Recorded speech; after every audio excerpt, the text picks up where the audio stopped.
ठीक है दोस्तों, after knowing the concepts of distance, displacement in the earlier topic, rather in earlier video, now you can easily understand कि distance is any length traveled by an object and displacement is shortest length traveled between two fixed points. तो कुछ और आज problem solve करते हैं, थोड़े से concept को रिवाइव करते हैं और आगे बढ़ते हैं. Fine. First question of the day for the distance and displacement. Please बहुत मजे से सीखना बेटा, बहुत मजे से सीखना. Someone is starting from point A, going towards north. सबको पता है north, south, east, west. बहुत अच्छे से ये याद रखना, all four direction. ठीक है, क्योंकि आपको जब प्रॉब्लम दी जाएगी तो ऐसा लिखा जाएगा somewhere a boy started from point A and traveled 5 meter towards north. ठीक है, then 3 meter towards east, again 5 meter towards north. Find distance and displacement. Find distance and displacement of the boy. Distance and displacement of the boy. So please इस question को solve करके बताइए कि आपने previous lecture को बहुत अच्छे से क्लियर कर लिया है, समझ लिया है. Do it fast. +3 + 5 is equal to 13 metre. No probs at all, no probs at all. ध्यान से सुनना. डिस्प्लेसमेंट, डिस्प्लेसमेंट के लिए मान लो ये पॉइंट ए है, I am considering this point B. What would be the shortest path? This would be the shortest path. This would be the shortest path. You have to create a shortest path. ठीक है, मैं इसे extend कर रहा हूं, मैं इसे extend कर रहा हूं, मैं इसे एक्सटेंड कर रहा हूं बेटा. Is it okay? मैंने एक्सटेंड कर दिया. अब बताओ, क्या आपको A से B के बीच का ये जो डिस्टेंस है इसको कैलकुलेट करने के लिए एक राइट एंगल ट्रायंगल दिख रहा है या नहीं दिख रहा है? राइट एंगल ट्रायंगल दिख रहा है या नहीं दिख रहा है? ये डिस्टेंस कितना होगा? इसके बराबर. How much is that? 3 metre. This distance is 3 metre. ये पूरा डिस्टेंस कितना होगा? बताओ बच्चा. ये 5 तो ये भी 5. 5 + 5 10 मीटर. क्या राइट एंगल ट्रायंगल दिख रहा है बच्चों? If you can find a right angle triangle, then you can find this is hypotenuse, this is base and this is perpendicular. Pythagoras theorem लगा देता हूं. h square is equal to p square plus b square. So h square is equal to, जल्दी बोलो, p कितना? 10 का square, b कितना? 3 का square. So now you can say 100 plus 9. So h is equal to 109 और उसका square root is in metre. This is your answer. This is your answer मेरे बच्चों. So now you can easily find distance and displacement of any kind of motion. कुछ और अच्छी practice करते हैं बेटा. चलिए जल्दी से उतारिए. Problem of the day, important problem of the day. ये क्वेश्चन हुआ तो मजा आ जाएगा. देखिएगा, ध्यान से सुनना.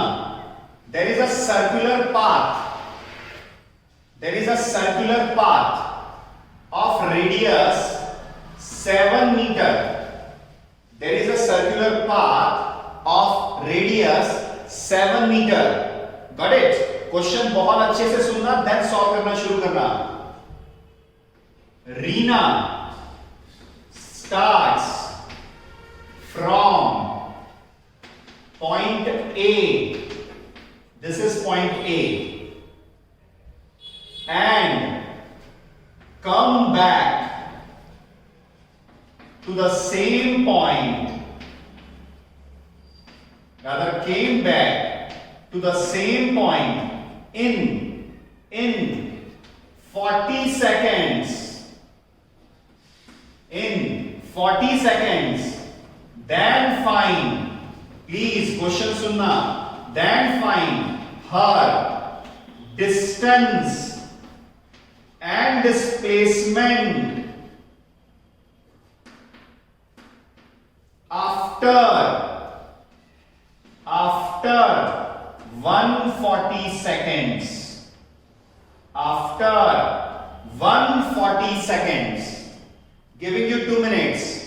जल्दी से उतारो, सॉल्व करो और मैसेज फॉरवर्ड करो चैट बॉक्स में, जल्दी से बेटा. रिवॉल्यूशन, 1 complete revolution, या rather in 1 complete revolution, distance or length traveled is equal to circumference. सबसे पहले तो ये आपको आना चाहिए था. This should be clear to you. The length traveled in 1 complete revolution over a circular track is circumference, और उसका फॉर्मूला होता है 2 pi r. So c equal to 2 into pi की वैल्यू फिक्स है 22/7. रेडियस मैंने कितनी दी है आपको? 7. 7 से 7 कैंसल. कितना मीटर चल लिया उसने? एक बार के सर्कल में कितना चल लिया? 44 metre. How much? 44 metre in a single circle. और वो कितने सेकंड में था बेटा? जल्दी बताओ. How many seconds? कितने सेकंड्स में था? 40. चलो उस 140 को तोड़ते हैं पहले. 140 को तोड़ते हैं. 40 प्लस 40 प्लस 40 प्लस 20. क्या ये जो मैंने लिखा वो समझ में आया? ठीक है, सुनना बेटा. पहले 40 में यहां से यहां आया एक सर्कमफरेंस 2 pi r. दूसरे 40 में यहां से यहां आया दूसरा सर्कमफरेंस एक और 2 pi r. चलिए तीसरे 40 में एक और चला, एक और सर्कमफरेंस 2 pi r. नेक्स्ट वाला कितना है? 20. मतलब यहां से यहां आया आधा सर्कमफरेंस, तो 2 pi r by 2. क्या मैंने जो लिखा वो सबको समझ में आया मेरे दोस्तों? 2 pi r by 2. ये 2 से ये 2 cancel. 2 pi r 2 pi r 2 pi r और pi r कितना हो गया? Total 7 pi r. How much is this? 7 pi r. चलिए ये 7 ऐसा का ऐसा ही, 22/7 ऐसा का ऐसा ही, सर्कमफरेंस 7 ऐसा का ऐसा ही. 7 से 7 कैंसल. 22 7 जा 154 मीटर. कितना डिस्टेंस चला? 154 metre. This was distance traveled.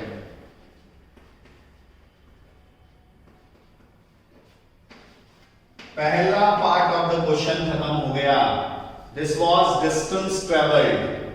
पहला पार्ट आ गया समझ में? जल्दी से उतारिए.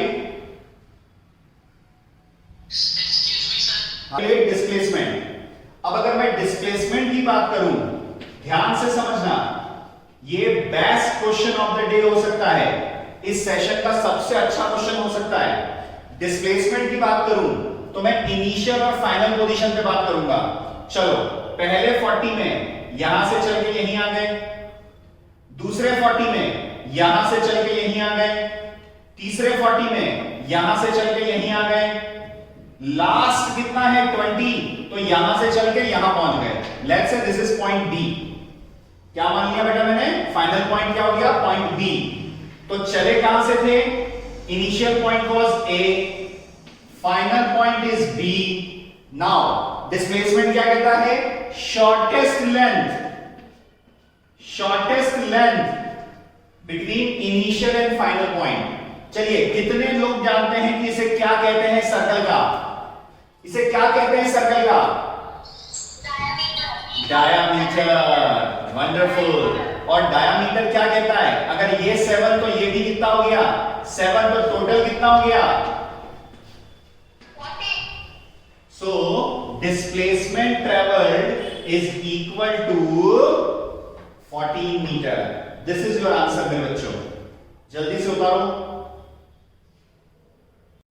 एंड डिस्प्लेसमेंट, अब हम डिस्टेंस और डिस्प्लेसमेंट को डिफरेंशिएट करेंगे। ये आपका 9th क्लास का स्कूल लेवल का, बोर्ड लेवल का इंपॉर्टेंट क्वेश्चन है मेरे बच्चों। डिस्टेंस और डिस्प्लेसमेंट का डिफरेंस, ठीक है। क्या क्या पॉइंट्स पर हम डिफरेंशिएट करेंगे? एक तो डेफिनेशन पे डिफरेंशिएट करेंगे, दूसरा नेचर पे डिफरेंशिएट करेंगे। नेचर क्या होगा अभी आपको सिखाऊंगा। थर्ड किस पॉइंट पर डिफरेंशिएट करेंगे? लेस देन और ग्रेटर देन पे डिफरेंशिएट करेंगे, ठीक है। उसके बाद हम डिफरेंशिएट करेंगे नेगेटिव, पॉजिटिव, जीरो। इस पे डिफरेंशिएट करेंगे कि कौन नेगेटिव हो सकता है, कौन नेगेटिव नहीं हो सकता, ठीक है। उसके अलावा हम किस पे डिफरेंशिएट करेंगे? On the basis of examples differentiate कर लेंगे, ठीक है ना। सो अगर मुझसे कोई पूछता है कि डिस्टेंस की डेफिनेशन क्या है, एक पहला पॉइंट शुरू करता हूं। तो आप सबने पढ़ा हुआ है, जल्दी से बताओ। Any length travelled by an object between two points. Any length travelled by object between two points is called distance. सभी को पता है, जल्दी से यहां आ जाओ, बोलो बेटा।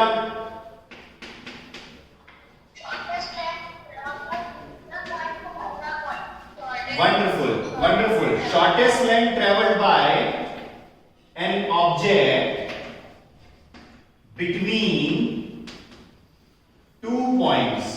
वंडरफुल। चलिए, इतना पढ़ने के बाद ये तो हमारा कॉन्सेप्ट क्लियर हो गया कि एनी लेंथ और शॉर्टेस्ट लेंथ। अब बात आती है नेचर की। नेचर समझना बेटा। नेचर का मतलब होता है हमने हमारे फिजिकल वर्ल्ड में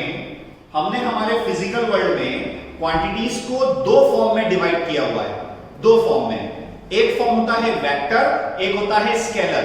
जैसे ही ये टॉपिक खत्म होगा आपको वेक्टर और स्केलर सिखाने वाला हूं मैं आज, ठीक है। तो ध्यान से सुनना। अगर कोई बात करे डिस्टेंस क्या है, तो डिस्टेंस एक स्केलर क्वांटिटी है। आप परेशान बिल्कुल मत होइए, जस्ट इसके बाद वाला टॉपिक जो है वो वही उठा रहा हूं, स्केलर और वेक्टर। बिल्कुल परेशान मत होना। सो नेचर ऑफ डिस्टेंस कोई आपसे पूछे कि which kind of quantity is distance, it is a scalar quantity. It is a scalar quantity, ठीक है। इधर बात करूं, अगर इधर बात करूं तो it is a vector quantity. बिल्कुल परेशान मत होना, फिर कह रहा हूं, सिर्फ ये लिख के रख लीजिए। अभी सिर्फ लिख के रख लीजिए, पूरा डिटेल सिखाऊंगा, पूरा डिटेल, एक एक टॉपिक सिखाऊंगा मेरे बच्चों। नाउ लेस और ग्रेटर, लास्ट लेक्चर याद कीजिए, लास्ट लेक्चर याद कीजिए। डिस्टेंस ऑलवेज ग्रेटर देन और इक्वल टू डिस्प्लेसमेंट, ये हम पढ़ चुके हैं, प्रूफ भी कर चुके हैं लास्ट वीडियो में। याद आया मेरे बच्चों? डिस्टेंस या तो बड़ा होगा या फिर बराबर होगा डिस्प्लेसमेंट के, कभी भी छोटा नहीं होगा। Same here when I am talking about point number 3, just opposite of it, displacement less than or equal to distance, never be greater than distance. This is the third point and it should be clear to everyone. और ये हम prove कर चुके हैं, इसके इतना detail में नहीं लिख रहा हूं बेटा मैं, ठीक है। Now next point, point number 4. This was first, this is second, this is third. Now I am talking about point number 4. Point number 4 is distance क्या हो सकता है? क्या नेगेटिव हो सकता है? नहीं, distance always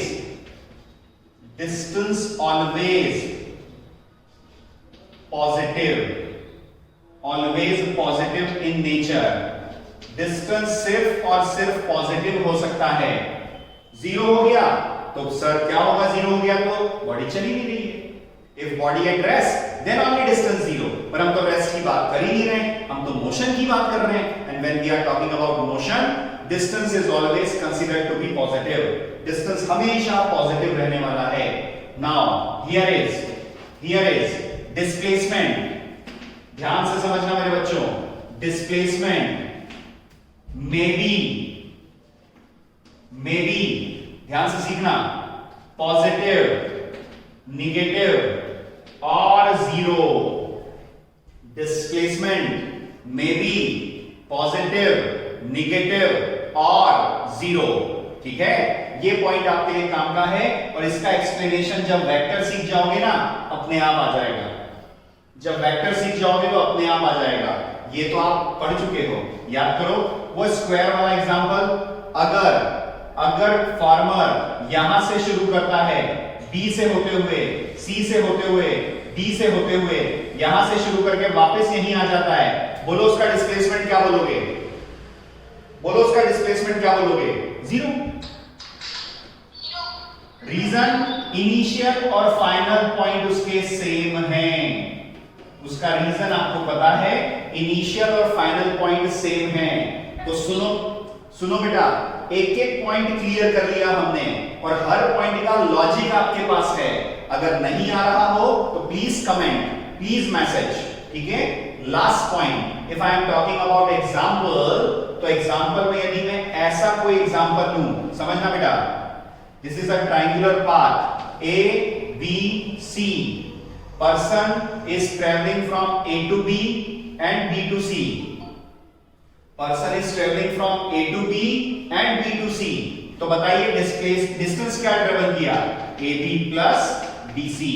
This is distance. This is distance. ठीक है? And when I am talking about displacement, जल्दी से इसी ट्रायंगल को इधर बना देता हूं बेटा, जल्दी से मदद करो। यहां पर कौन था? A, यहां पर कौन था? B, यहां पर कौन था? C। चलो डिस्प्लेसमेंट बोलो, जल्दी से बोलो। डिस्प्लेसमेंट बोलो बेटा इस मोशन में। AC। Displacement is AC। So this is all about difference between distance and displacement. My dear friends, जल्दी से उतारिए।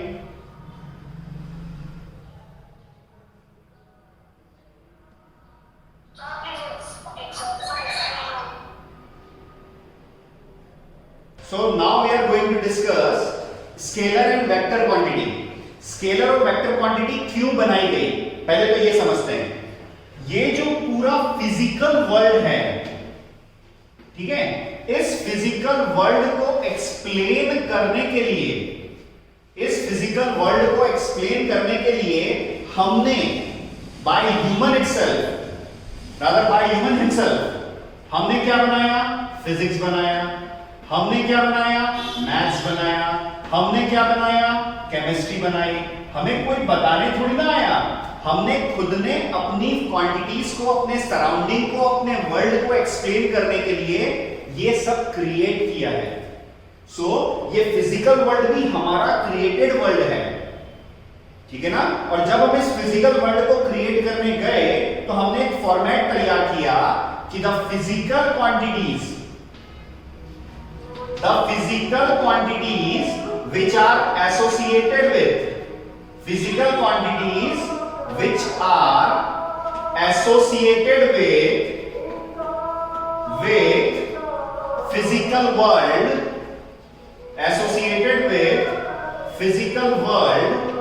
are classified into ध्यान से सुनना, physical quantities which are associated with physical world which is created by us are classified into number one vector quantities। पहली physical quantity का जो criteria था वो था वेक्टर क्वांटिटी, दूसरा क्राइटेरिया था scalar quantity.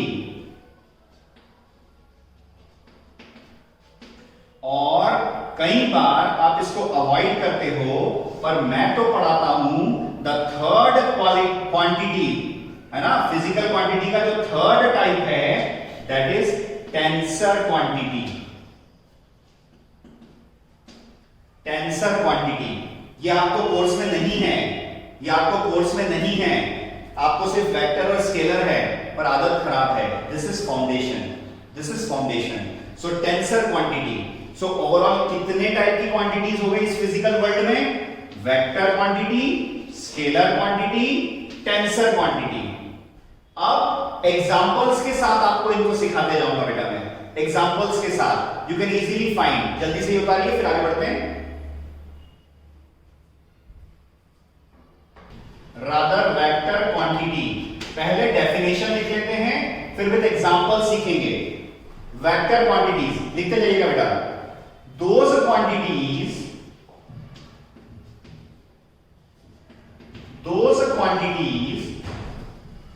whose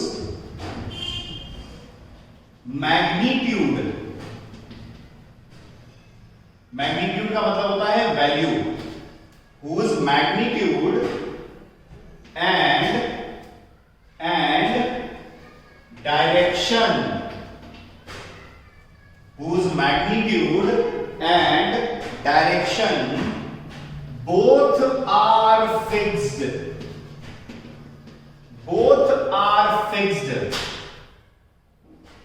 are known as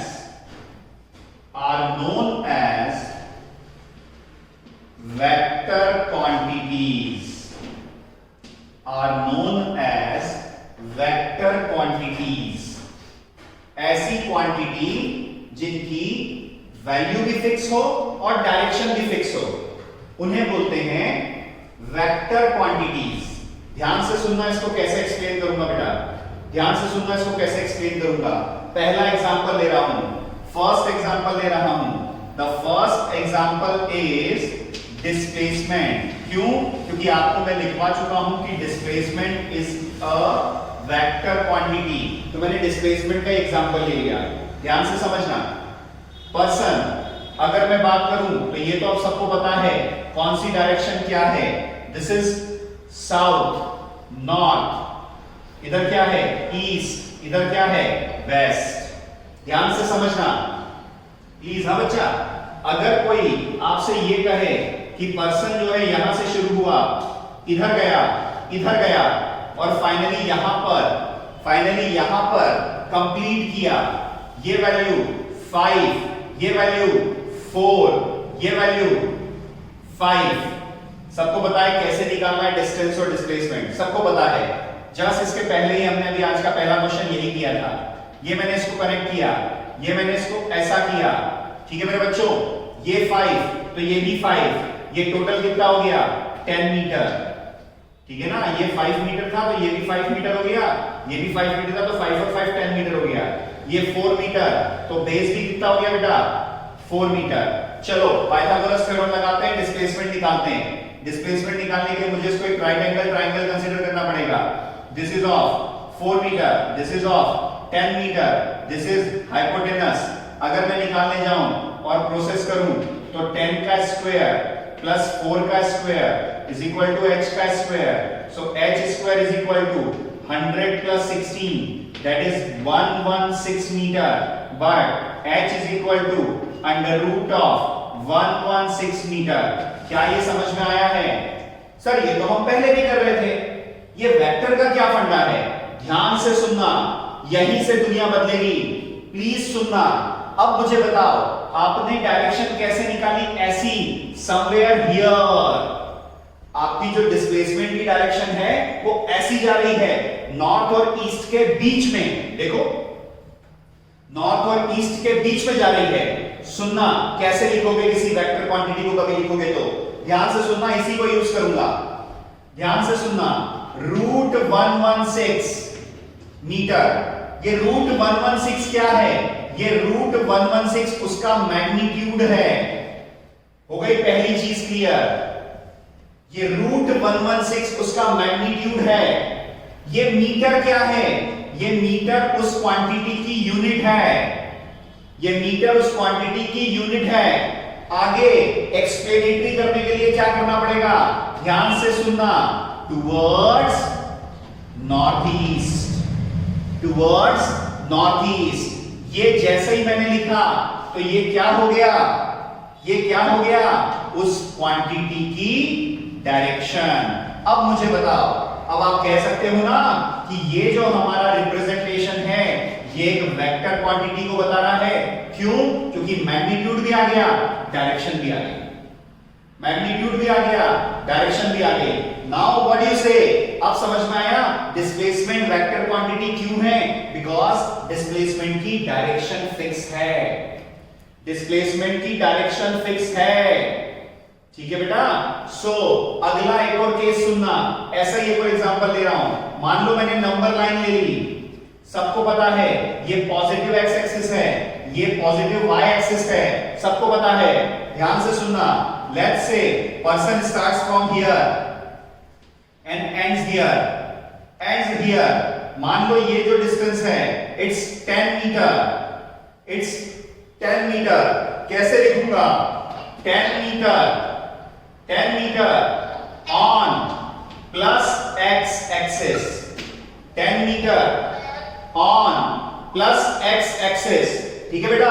अब आप सब जानते हैं ये क्या है, ठीक है, ये क्या है और ये क्या है। लिख के बताइए जल्दी से, फटाफट उतारिए और लिख के बताइए। In this case what we can say, 10 क्या है? 10 क्या है? बोलो बेटा। मैग्नीट्यूड। m क्या है? यूनिट। और ऑन पॉजिटिव एक्स एक्सिस क्या है? ऑन पॉजिटिव एक्स एक्सिस क्या है? Direction. On positive x axis क्या है? डायरेक्शन। तो फर्स्ट वेक्टर क्वांटिटी कौन हो गई? फर्स्ट वेक्टर क्वांटिटी क्या हो गई? डिस्प्लेसमेंट।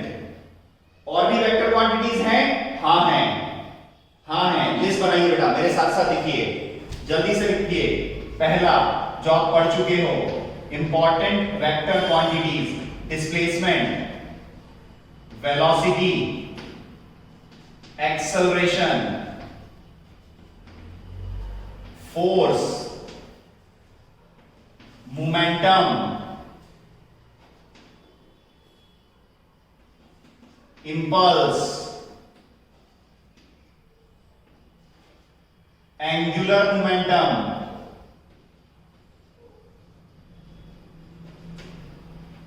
ये सब वेक्टर क्वांटिटीज हैं। अगर कोई आपसे पूछे कि वेक्टर क्वांटिटीज के एग्जांपल बताइए, तो इतने एग्जांपल बहुत हैं आपके लिए, इतने एग्जांपल बहुत हैं आपके लिए।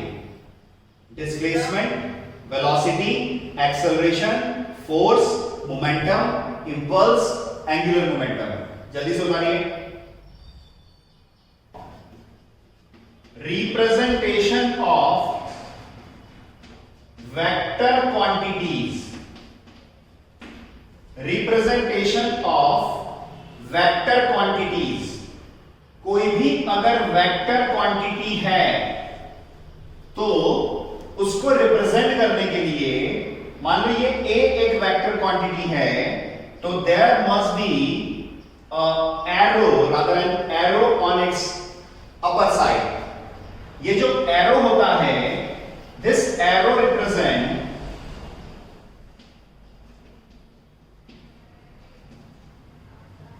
this arrow represent vector quantity, this arrow represents vector quantity। अब ध्यान से सुनना, ध्यान से सुनना बेटा। अगर मैं बात करूं तो ये और ये हेड ऑफ एरो है और ये टेल ऑफ एरो है। क्या ये बात समझ में आ रही है? This is head of arrow, this is tail of arrow. ध्यान से सुनना, ये जो एरो का साइन है, ये सिर्फ ये बताता है कि ये वेक्टर है। हर वेक्टर क्वांटिटी सिर्फ राइट डायरेक्शन में हो ये नहीं बता रहा है। प्लीज ये मिसकंसेप्शन दिमाग में मत लाना कि इस डायरेक्शन में एरो है तो सारी क्वांटिटी इस डायरेक्शन में है। नहीं, this arrow simply represents the quantity is vector. और इस एरो की जो साइज है, ये बहुत सारी बुक्स में लिखा है, the size of arrow will give you the amount of vector quantity, value of vector quantity. तो ध्यान से सुनना, मैंने एक एरो ऐसा बनाया, एक एरो ऐसा बनाया, इस पे लिखा a वेक्टर क्वांटिटी, इस पे लिखा b वेक्टर क्वांटिटी। अब आप बताओ किसका मैग्नीट्यूड ज्यादा है, a का या b का? whose magnitude is more? इस एरो के हिसाब से बताओ, इस एरो के हिसाब से बताओ। तो यू विल से कि magnitude of A is greater than magnitude of B. Magnitude of A is greater than magnitude of B. ठीक है? So, अगर कोई आपसे पूछता है कि आप वेक्टर क्वांटिटी को कैसे रिप्रेजेंट करेंगे, तो बाय दिस एरो, और कुछ बुक्स में लिखा हुआ है कि the size of arrow gives you the value of vector quantity, पर इसको सिर्फ बुक्स में ही रहने दो, कोई जरूरत नहीं है। अब मुझे बताओ, यदि आप ये कहते हो कि मैं 10 kilometre over plus X axis गया, तो क्या ये एरो 10 किलोमीटर का बनाओगे? पॉसिबल ही नहीं है। तो हम क्या करते हैं, this is initial point, this is final point, और यहां लिख देते हैं ऐसा 10 किलोमीटर। ठीक है? और सुनो, ऐसा बना करके छोड़ देने से भी अपना काम हो जाता है। इससे अंडरस्टूड है 10 किलोमीटर प्लस एक्स, तो सबको पता है प्लस एक्स इधर है, प्लस वाई इधर है, माइनस एक्स इधर है, माइनस वाई इधर है। सो आप इतना बड़ा बड़ा 10 किलोमीटर थोड़ी ना बनाओगे। What you have to write, you have to just make an arrow and put the quantity below it. उसके नीचे बस लिख दो, पूरा पूरा बनाने की जरूरत नहीं है दोस्तों। तो दिस इज वेक्टर रिप्रेजेंटेशन। अब सुनना, कुछ एग्जांपल्स ले रहा हूं। अगर कोई बोलता है डिस्प्लेसमेंट, तो एस पे वेक्टर, कोई बोलता है वेलोसिटी, v पे वेक्टर, कोई बोलता है एक्सेलरेशन, a पे वेक्टर, कोई बोलता है मोमेंटम, तो p पे वेक्टर, कोई बोलता है फोर्स, तो f पे वेक्टर। तो ये वेक्टर क्या बता रहा है? ये वेक्टर बता रहा है कि ये एरो क्या बता रहा है? These all quantities are vector. ठीक है? So displacement, velocity, acceleration, momentum and force. These all are vector quantities and they all are represented by arrow. Arrow. ठीक है? इतना सीखना आपके लिए वेक्टर क्वांटिटी के लिए बहुत है। कौन कौन सी क्वांटिटी वेक्टर है सीख लिया, वेक्टर होने के लिए क्या होना जरूरी है सीख लिया, वेक्टर की क्वांटिटी को रिप्रेजेंट कैसे करते हैं सीख लिया। सो this is all about vector. Next video में, नेक्स्ट लेक्चर में हम बात करेंगे स्केलर क्वांटिटी, टेंसर क्वांटिटी, कुछ रूल्स ऑफ वेक्टर एडिशन। ठीक है? और फिर हम आगे बढ़ेंगे डिस्टेंस डिस्प्लेसमेंट के बाद स्पीड और वेलोसिटी में। ठीक है माय डियर फ्रेंड्स, चलिए, थैंक यू वेरी मच।